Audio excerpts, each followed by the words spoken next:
Valtakunnan laajuinen tietoliikennehäiriö sulki osuuspankkien palvelut lähes koko päiväksi. Vika esti muun muassa verkkopankin käyttämisen.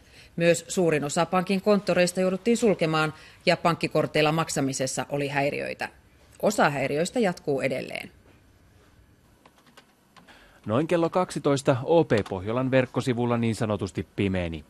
Pian huomattiin, että pankkiryhmän verkkopankki ei toimi ja rahaakin sai seinästä vain satunnaisesti.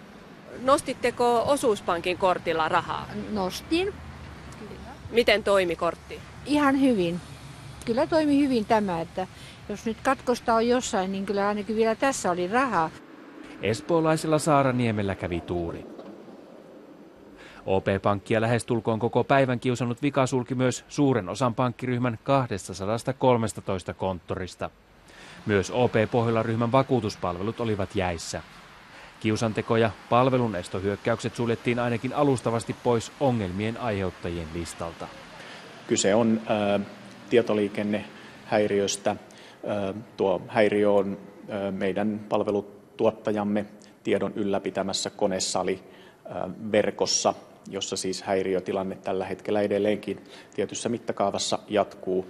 Nyt massiivinen vika on saatu osittain korjattua. Verkkopankki toimii jo ja seinästä saa taas rahaa. Vakuutuspuolen sivut olivat vielä hetki sitten kuitenkin jumissa. Vähintäänkin harmaita hiuksia ehti jo pelkästään tämän päivän aikana kertyä tiskin molemmilla puolilla.